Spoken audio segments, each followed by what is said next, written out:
Tonight, we want to examine project appraisal in public sector. And that is chapter 39 of ICANN study test.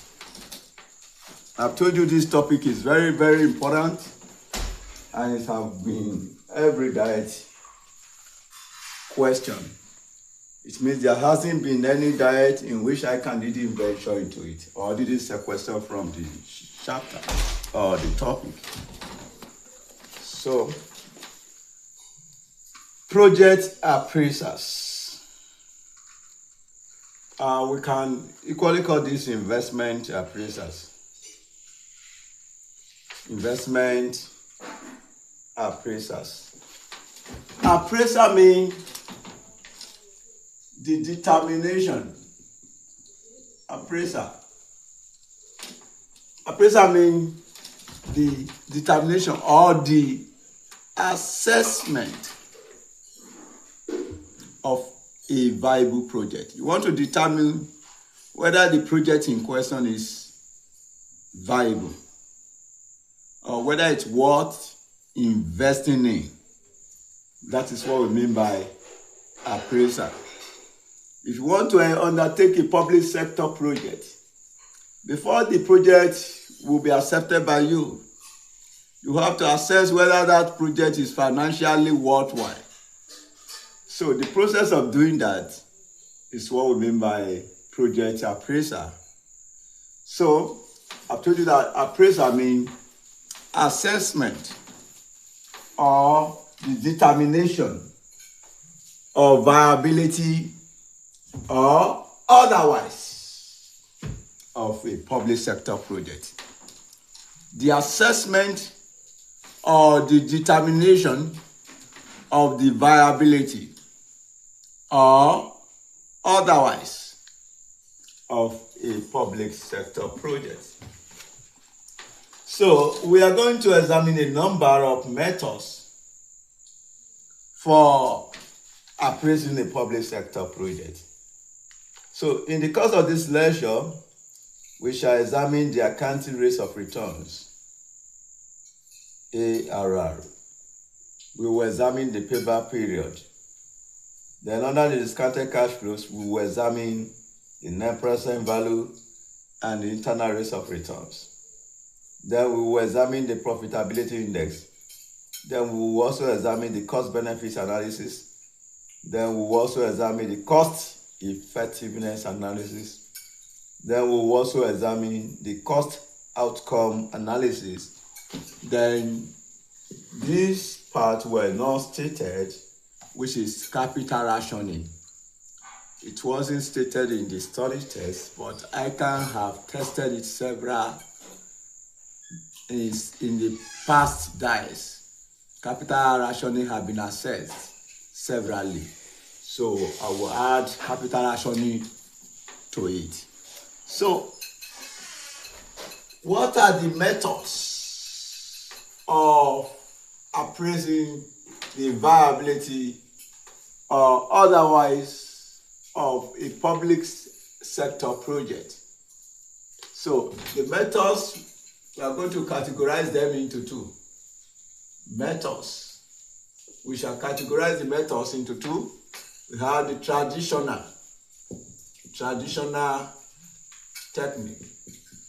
And the traditional techniques can also be called non-discounted cash flows techniques. Then we will also have the second method known as discounted cash flows techniques.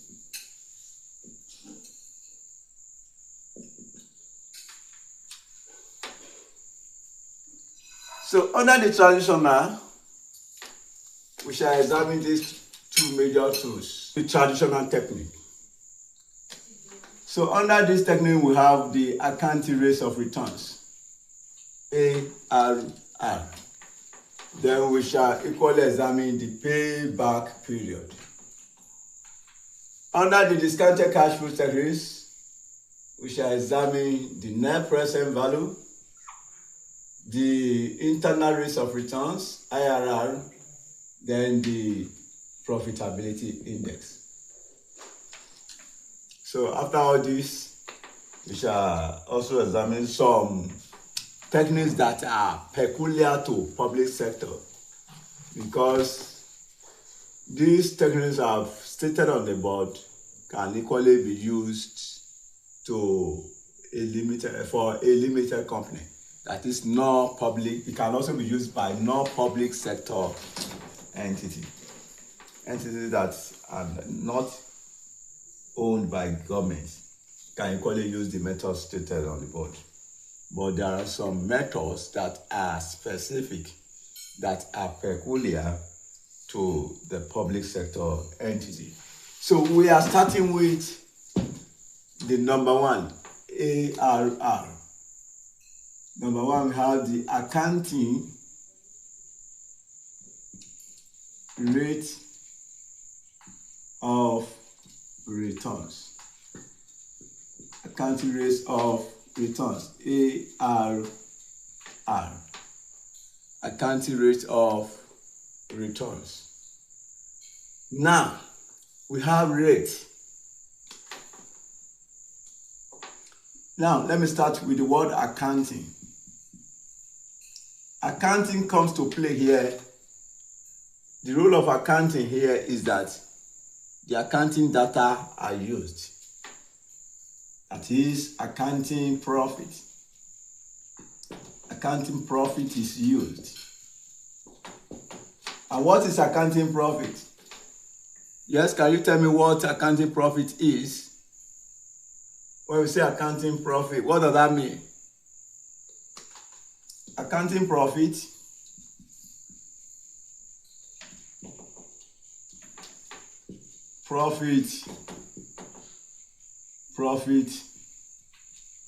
after depreciation, but before tax. That is accounting profit. So that is the role of accounting in that concept. Then the second word is rate. When we say rate means percentage. Rates are often expressed in percentage.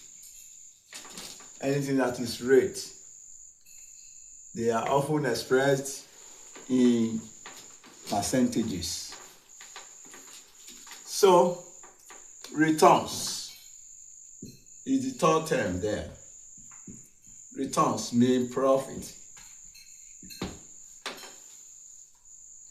So, accounting rate of returns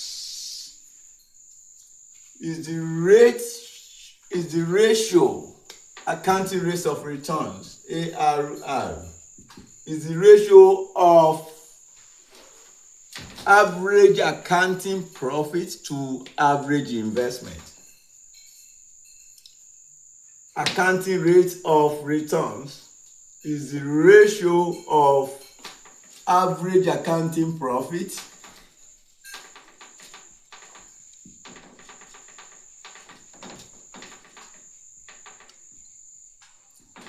to average investment.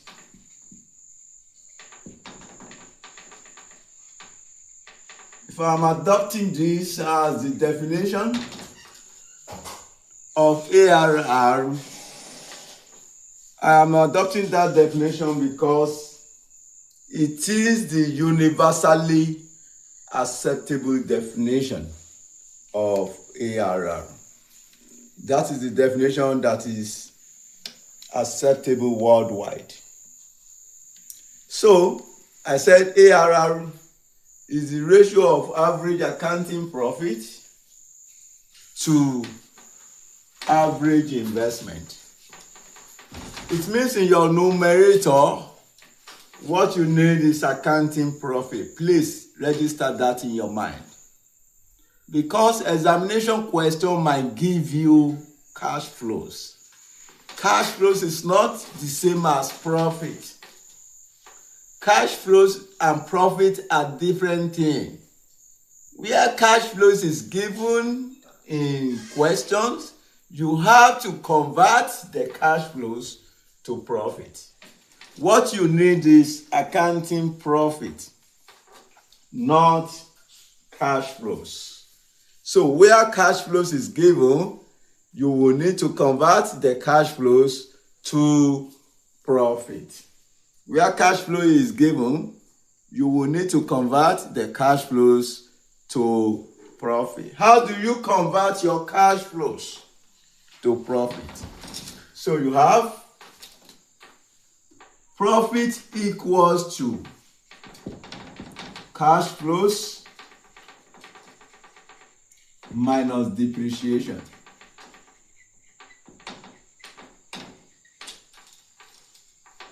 A straight line method of depreciation is often used, which is cost minus residual value over estimated useful life. So if you want to analyze it, then you divide by the estimated useful life. And if you want to calculate the total profit over the entire life of the project, then that means you have the total cash flows minus the total accumulated depreciation to date. And the accumulated depreciation to date will be cost minus residual value. So profit is cash flows minus depreciation. It means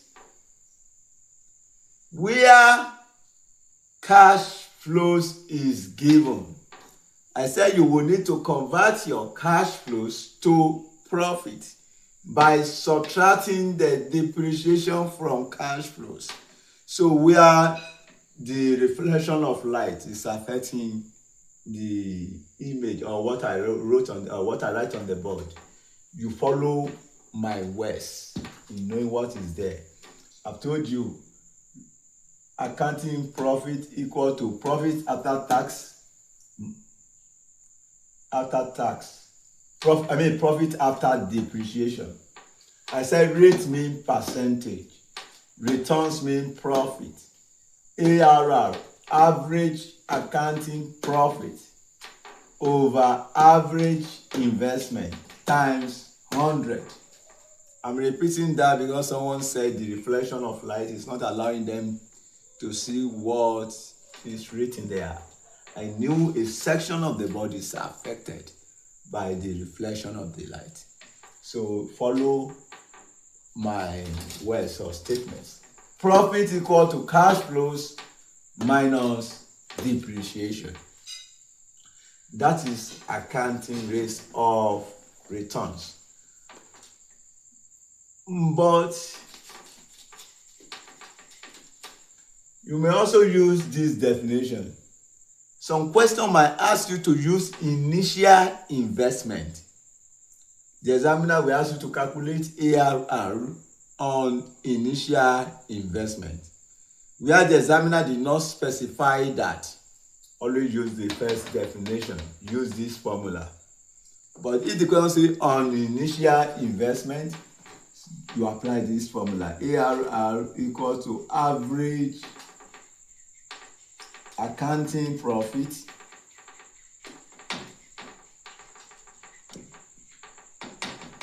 over initial investment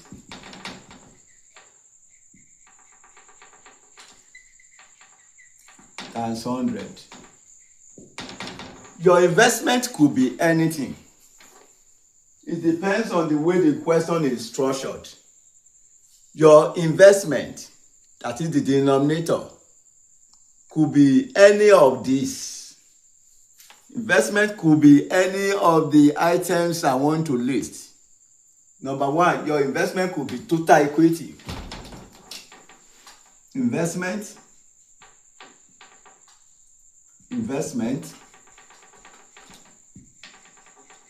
could be one, total equity.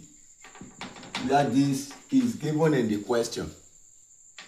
It could be total assets, where total asset is given. It could be total net assets, where that is given.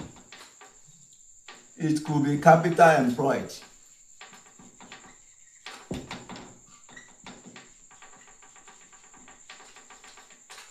Which is capital employed is equity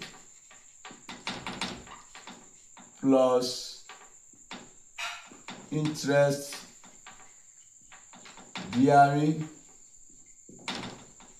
loans. That is the definition of capital employed, which we shall adopt hitherto. Some exam question will not say you should calculate the ARR.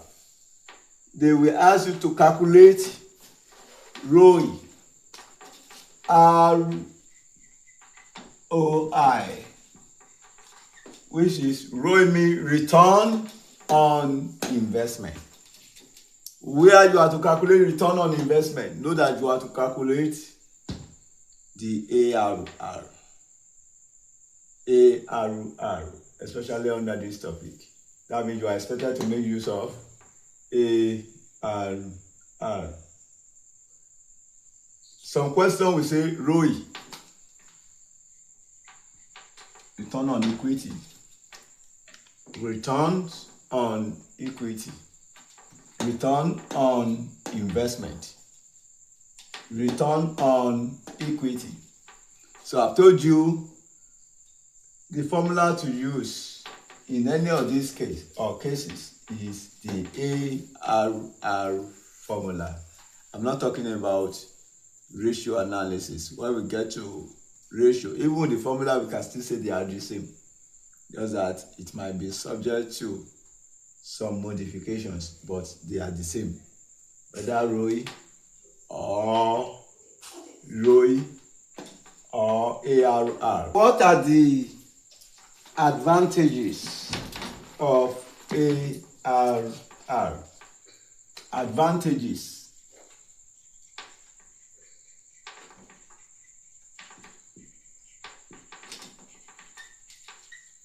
Number one advantage of ARR is it is simple to calculate. It is simple to calculate. It is simple to calculate. It is simple to understand. 2, it considers the profits. It considers the profit over the entire life of the project. ARR considers the profit over the entire life of the project. No single profit is left untouched. No single profit is left unused. The entire profit given over the entire life of the project will be made use of under this method. To make use of the profit over the entire life of the project. Number 3, it facilitates expenditure follow-up due. It facilitates expenditure follow-up due to more readily available data on accounting records. It facilitates expenditure follow-up. So these are some of the advantages of ARR. Anything that have an advantage will equally have disadvantage. What are the disadvantages? Disadvantages. Due to what, sir? Okay, you want to take everything. Due to what? Due to more readily available data. Due to more readily available data on accounting records. On accounting records. So, disadvantages of ARR. Number 1, it ignores the time value of money. It ignores the time value of money. Why is this method ignoring the time value of money? No, we didn't talk about discounting. It means this method fails to discount anything. No discounting is involved. That is why we said this method ignores the time value of money. The essence of discounting is to account for the time value of money. Since this method fails to incorporate discount in its calculation, so that means this method ignores the time value of money. So what your 1,000 naira can buy now, in 2 years to come, that same 1,000 naira will not be able to buy it. What 1,000 naira can buy now, the same 1,000 naira cannot buy it in a year to come. So that is the idea behind discounting. This method ignores what? The time value of money. So, 2, it makes use of accounting profit rather than cash flows. This method makes use of accounting profit.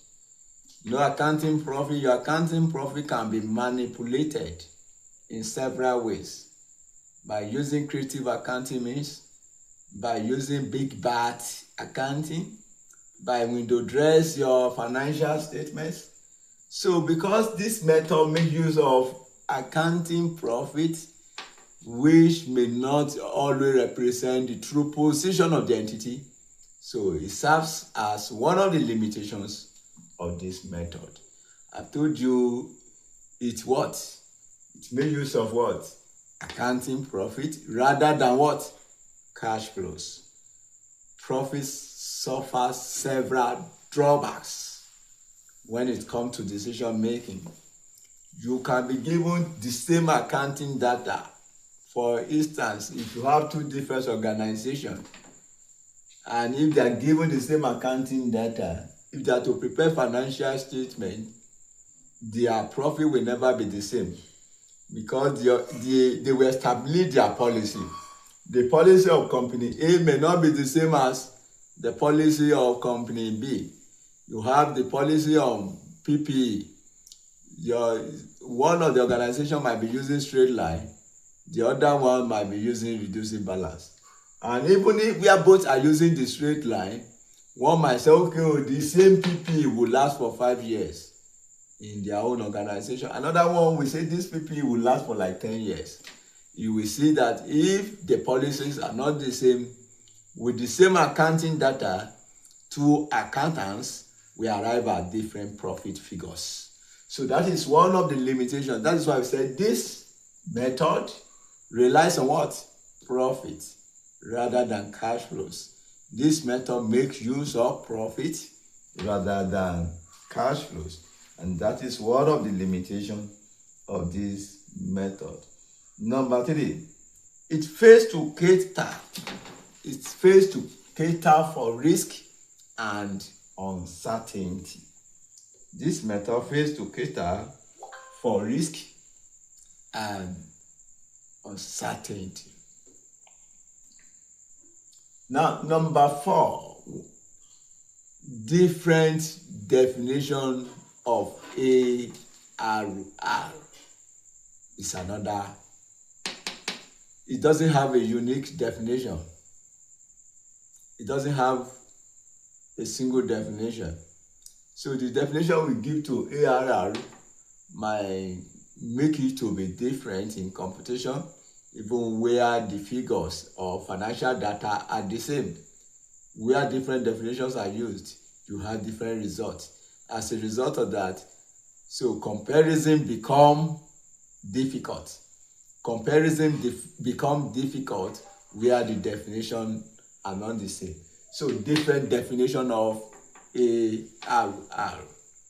So is another limitation of ARR. So we want to take question as work example on this.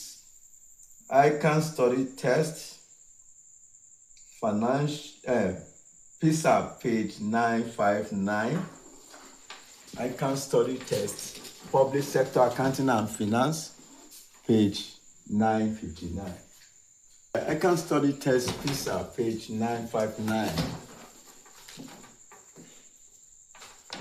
Agbede Local Government Council supplied the following information. You have the accounting profit, and you have 3 projects. Project X1, X2, X3. And the accounting profit for 4 years are given for each of the projects. The initial investment sum is given, and the residual investment is given on page 960. Using the accounting rate of returns as a performance measure, which project should Agbede Local Government Council invest in? Now, I've told you, I actually gave you 2 definitions for calculating accounting rates of returns. Number 1 on average investment, and number 2 on initial investment. But before I start this, lest I forget, average investment. To calculate the average investment, it will be equal to initial investment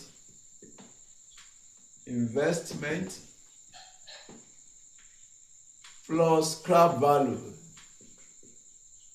Scrap value is the same as residual value divided by 2.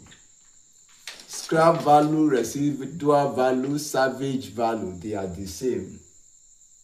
In case you see any of those terms, scrap value, residual value, salvage value, they all mean the same thing. So, yes. Give us the average investment. Average accounting profit divided by average investment multiplied by 100. Is it the same thing? I gave you one formula. The average investment in that formula, if you want to calculate it, this is how you calculate it. That's what I mean. Mute your mind. That is different. Instead when you were given question that you are told to calculate initial investment, that is when you will use that formula. You are going to write average. Thank you. Initial. Thank you. I told you, where examiner is silent, that you should always use what? Where examiner is silent, you should always use average investment. ARR calculated on average investment should always be used. That was why I gave you that formula first. But the second formula I gave you for calculating AR, that depends on whether that can only be used where the examiner asks you to calculate it on initial investment. If it is not stated, if you are not to calculate it on initial investment, the second formula can never be used. The first formula should always be used where the examiner is silent. And I've told you that formula is the one that is generally acceptable. And I gave you the formula for calculating average profit earlier. I've told you, okay, I didn't give you that. Average profit, total profit divided by number of years. So if you want to calculate average profit or average accounting profit equal to total profit divided by number of years divided by the estimated useful life of the project. That will give you the average profit. Average investment is initial investment plus scrap value divided by 2. That is how you can calculate. Then you now substitute the result obtained into that formula. And I've told you that ARR is average accounting profit over average investment divided by 2. Remember, I've told you your investment can be given in form of total asset, it could be net asset, it could be equity, it could be capital employed, depending on the one you have in the question. So, Agbede local government. Agbede local government. So, Agbede local government council supply the following information, and you want to calculate using the accounting rate of return as a performance measure. Which of the projects should Agbede local government council invest? So you want to assess the viability of the 3 projects and recommend the one Agbede local government should invest in. And I've told you that the accounting rate of return, what was the formula I gave you? ARR is what? What is ARR? Accounting profit.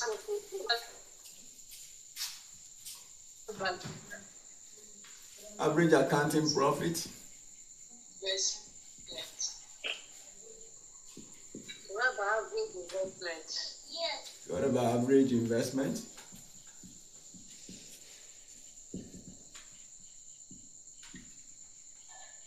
Times 100. So, we have a decision rule. Okay, let me finish this question before we consider that. So, now, 3 projects are under consideration. For us to use this formula, you will need average accounting profit. And I've told you that average accounting profit is total accounting profit over a number of years. That means you must have known the total accounting profit before you can average it. So 3 projects are under consideration. Project X1, X2, and X3. These are the projects. So what is the total profit?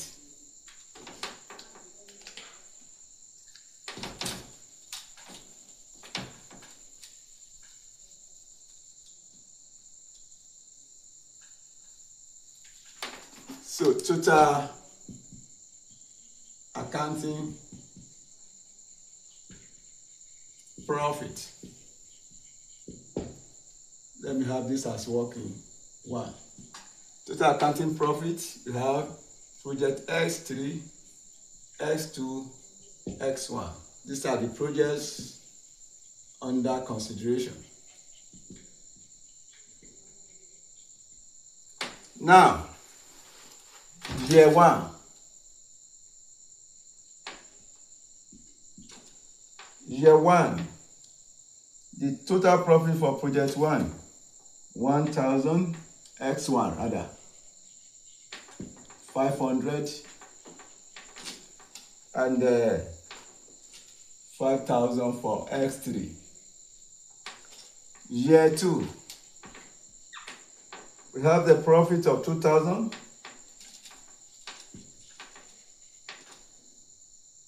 1,500, and 4,000. Then we also have year 3.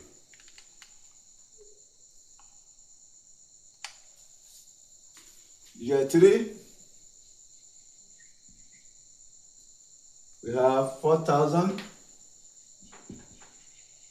2,000, and 500. Year 4, we have 5,000, we have 2,500, we have 1,000.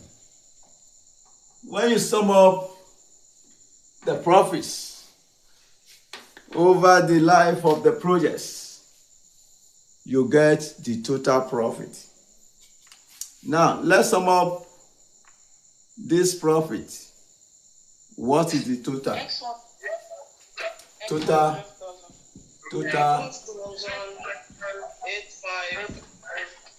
3, 7, 12,000. 8,500. 10,500. These are the total profits. But by virtue of the formula I gave you, what we need is not total profit, but what? Average. So what will be the average now? To get average profit, what will you do? Divided by 4. So this will be 3,000. 12,000 divided by 4. X2 is 6,500, not 8,500. X2 is 6,500. Okay. 6,500. 6,500 divided by 4.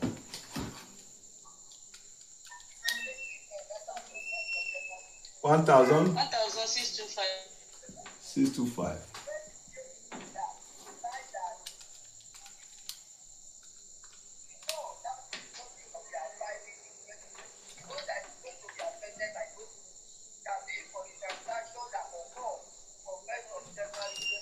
Average profit have been calculated. What other variable do we need? Yes, what other thing do we need? Average investment. Average investment. Average investment for X1. How much was the investment required for X1? The investment is how much? 15,000 is the initial. And I've told you average investment is initial investment plus what? Initial investment plus what? Plus scrap value. And I've told you that the scrap value is also called the residual value. And how much is our scrap value?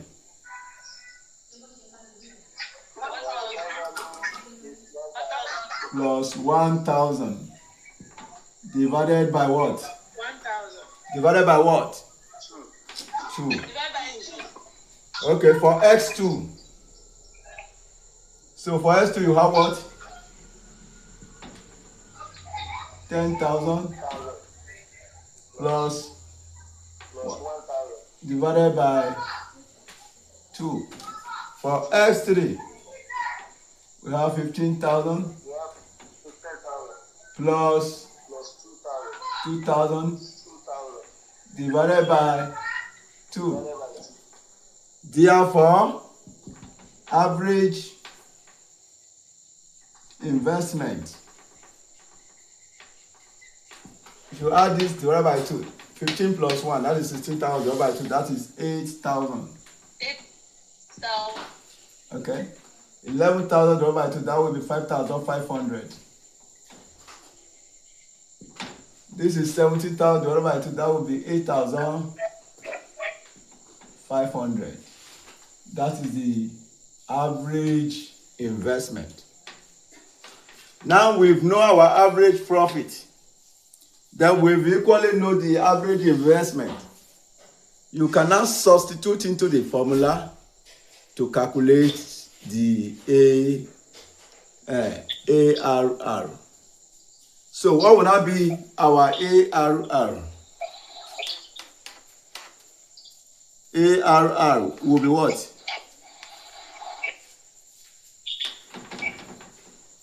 Esther, mute your mic if you are not responding. So our ARR got to average profit, which is 3,000 for X1, over average investment, which is 8,000, times 100 over 1. X2, Average profit is 1625, 1625 over average investment 5,500 times 100.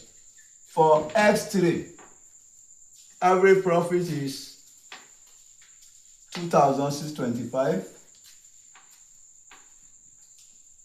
over average investment, which is 8,500 times 100 over 1. Therefore, ARR equals to X1. Okay, 37.5%.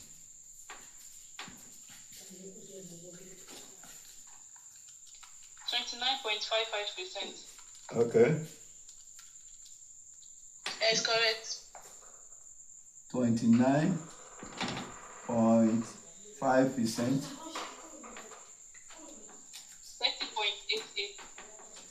20.9%. 30. 30.9%. Okay. 30.9%. So, the decision rule for ARR. These projects are mutually exclusive. The acceptance of one does not affect the acceptance of the other. So, we accept the project with the highest ARR. Therefore, which of the projects will you advise that the entity should invest in? Agbede Local Government Council should invest in project X1. Please, you must write your recommendation. Agbede Local Government Council should invest in project X1. Why? Why do you advise that the entity? Because it has the higher return. Okay, because it has the highest ARR. When do we use higher?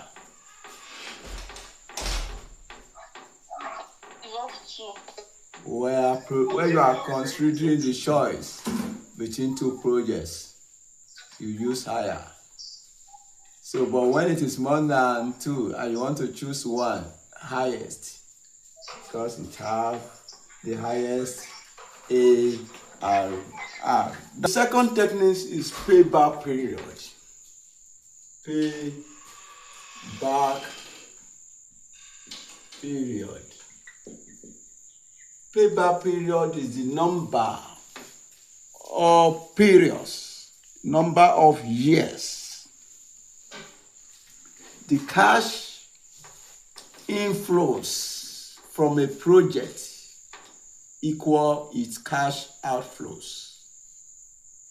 The number of years the cash inflows from a project equal its cash outflows. The number of years the cash inflows from a project equal its cash outflows. Outflows is the money you invest in the project. Payback period. Outflows, or let me say cash outflows, is your outlay. That is your investment. Cash outflows, that is the outlay or investment. The money you invested in the project, that is cash outflows. Then the cash inflows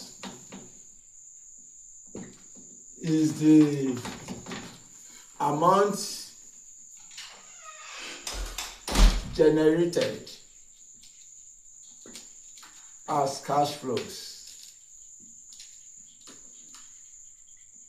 So the number of periods or years that a project will generate sufficient cash inflows. The number of periods or years a project will generate sufficient cash inflows that will equal its cash outflows. That is called payback period. How long does it take the project to generate the cash inflows that will be equal to its cash outflows? That period or years is called payback period. Are we there? If you look at this method is a father of ARR we have examined. I use father because it is superior to ARR. Remember we said ARR relies on accounting profit. I didn't make mention of cash flows. I even said even if cash flows is given under ARR, you have to convert your cash flows to profit because what you need is not cash flows but profit. But here our focus is cash flows. What you need under this method is cash flows, not profit. What you need under this method is cash flows. Cash flows is relevant in decision making than profit. Cash flows is relevant in decision making than profit. That makes this method to be superior to the accounting rates of returns we have examined. And that is why I said this method is a father to ARR. So, the number of periods that a project will generate cash inflows that will be equal its cash outflows, I said that period is the payback period. Or payback. I invested 20 million naira in Ezican. I invested 20 million naira in Ezican. Yeah. Cash flows. Year one, let's say year zero, because your outlay we normally take it to year zero. The amount you invested is 20,000 or 20 million naira. So that outflows, we normally make it negative or you put it in braces, you jacket it. So that is outflow because it is leaving the entity. That is why it is negative. The money is leaving the entity. It's not an inflows. Inflows will be positive. Outflows is going out of the entity. That is why we only have our outflows as negative. In year one, Ezekiel was able to generate the sum of 3 million naira. In year two, he generated the sum of 5 million naira. In year three, he generated 7 million naira.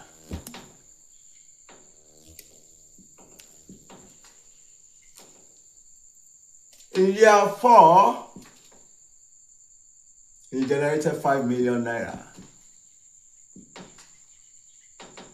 In year five, he generated 9 million naira. So, how many years would Ezekiel be able to generate sufficient cash flows that would be equal to 20 million naira he had invested? Remember, the sum invested by Ezekiel is 20 million. How many years will it take Ezekiel to generate the inflows that will be exactly 20 million? that period or years is called payback period. In year 1, 3 million. In year 2, 5 million. 3 million plus 5 million. That is 8 million. In year 3, 7 million. 8 million plus 7 million. That is 15 million. In year 4, 5 million. 15 million plus 5 million. That is 20 million. That means in 4 years, Ezekiel will be able to generate up to the 20 million naira invested. That 4 years, it takes Ezekiel to get back what he put into that business. That years is called payback period. So, I've told you here, the payback period is 4 years for this question. So you can just calculate cumulative cash flows in year 0 minus 20 million. You continue to cumulative mean you continue to add each successive one. Minus 20 million plus 3 million, that will be minus 17 million. Minus 17 million plus 5 million, that will be minus 12 million. Minus 12 million plus 7 million, that will be minus 5 million. Minus 5 million plus 5 million, that will be 0. That means in 4 years, the project payback. 0 plus 9 million, 9 million. You don't need cash flows after the payback. Therefore, this 9 million is useless. Any cash flows after the payback will not be used. Remember, I told you the payback period is the number of years or period the cash inflows from a project equal its cash outflows. So, what are the advantages? Advantages of payback period. Advantages of payback period. Number 1, it is easy. It is simple to calculate.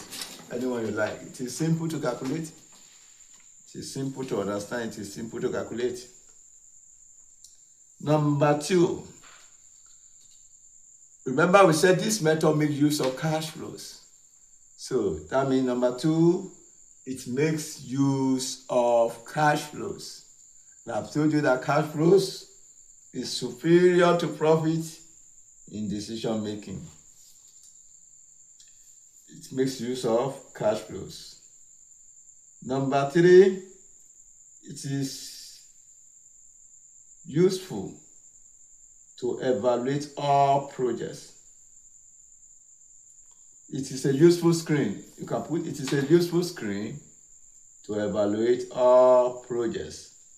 It is a useful screen to evaluate all projects. Number 4, it may safeguard against risk. It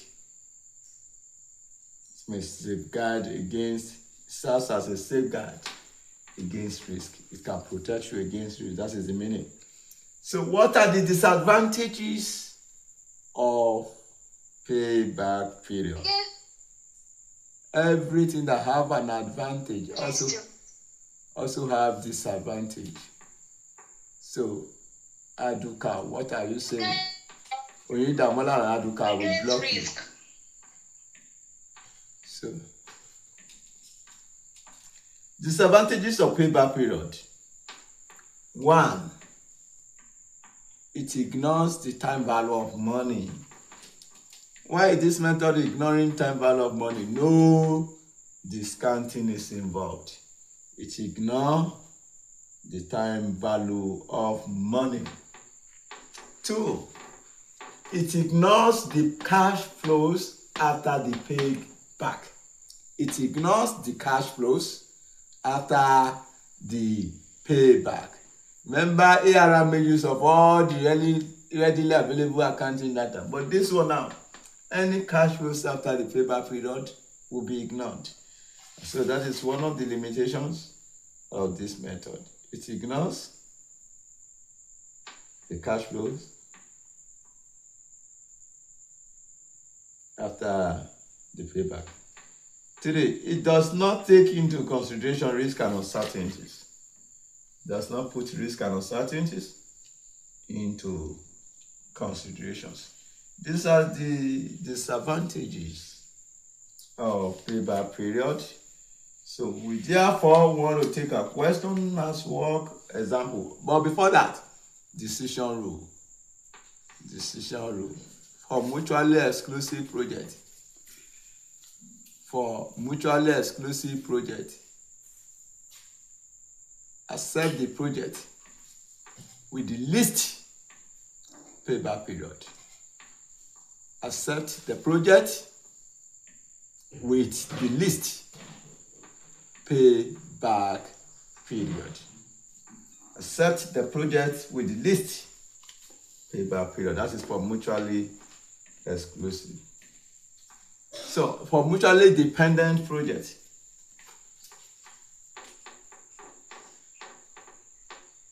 no, not mutually exclusive. Accept the project with the payback period equals to or less than the target payback period.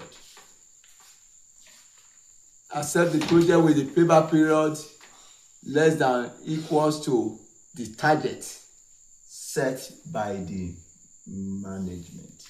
Omidan Local Government Council is considering investing in one of the following 3 available projects using the payback period method.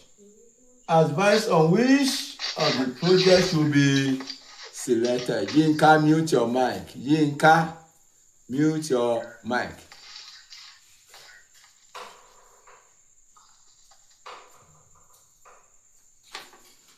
So you have project B1, B2, B3. You are given the initial outlay. So you want to calculate the payback period. So this is the same with the one we have done. So you have Omidan local government. So you may have year, then cash flows. Year 0, you have the outlay of 100,000. I've told you can make your outlay negative. That means you have minus 100,000. Year 1, that is for project B1. This is project B1.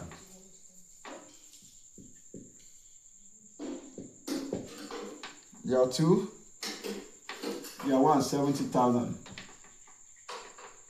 Year 2, 30,000. Year 3, 20,000. Year 4, 10,000. So you have cumulative cash flows. So year 0 minus 100,000. Year 1 minus 100,000 plus 70,000. That will be minus what? 30,000. Minus 30,000 plus 30,000. That will be 0. So payback period now. Project B1 is 2 years. That is for project B1. Now let's do that of project B2. Project B2. So year 0, the outlay from project B2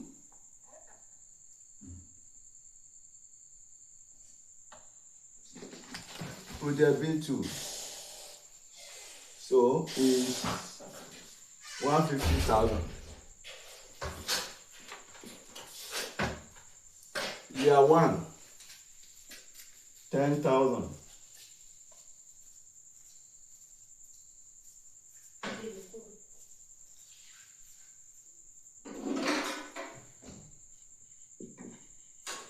Year 2, 20,000. Year 3, 10,000. Year 4, 40,000. It is certain that project B2 will not be able to pay back in the 4 years life.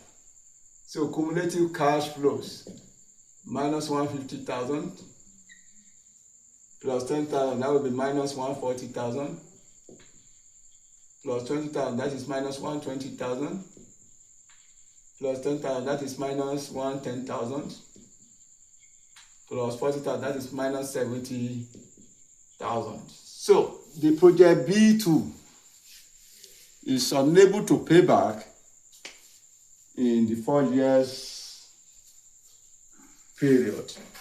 So the project couldn't pay back in 4 years period. So let's do that of project B3. Project B3.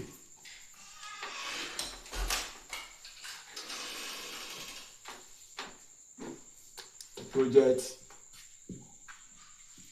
B3.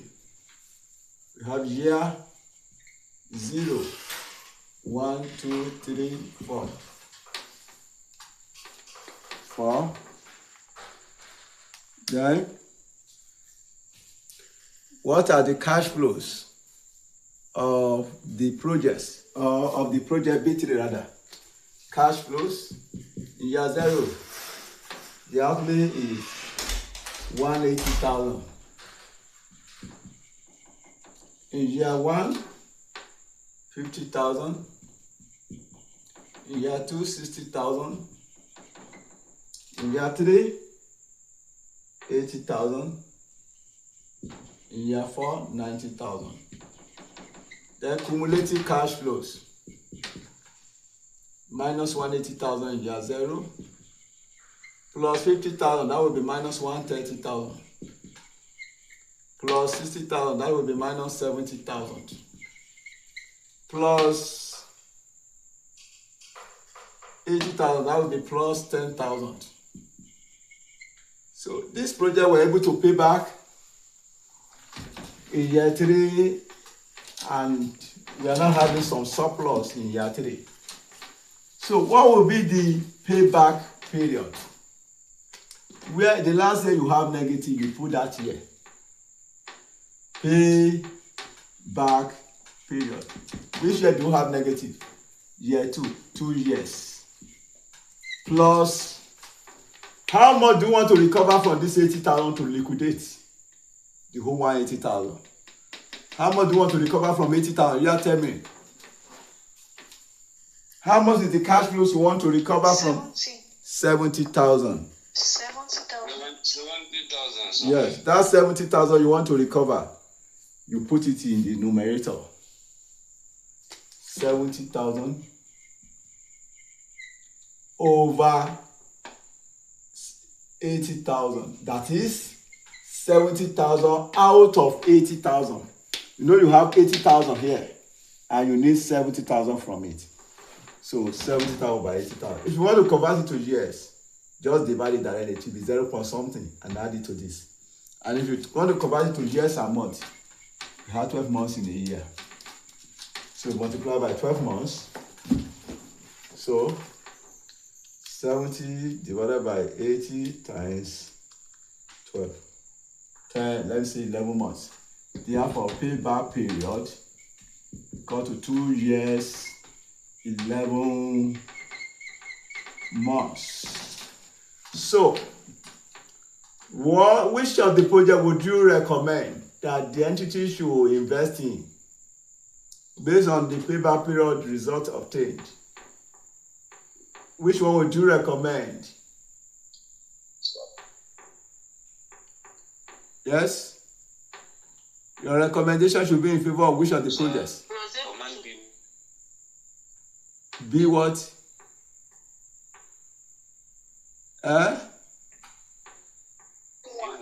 B1. So, yes, you know the paper period for B1 is 2 years.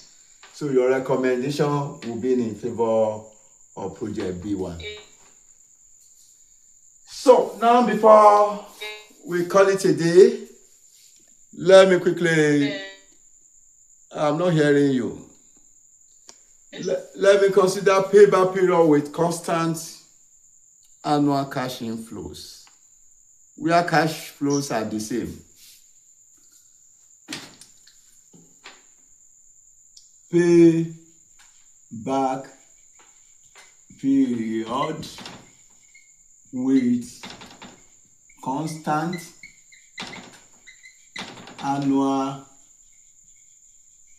cash inflows. That is, the cash inflows are the same throughout the project life. So the formula to use will be payback period equals to outlay, let me say capital outlay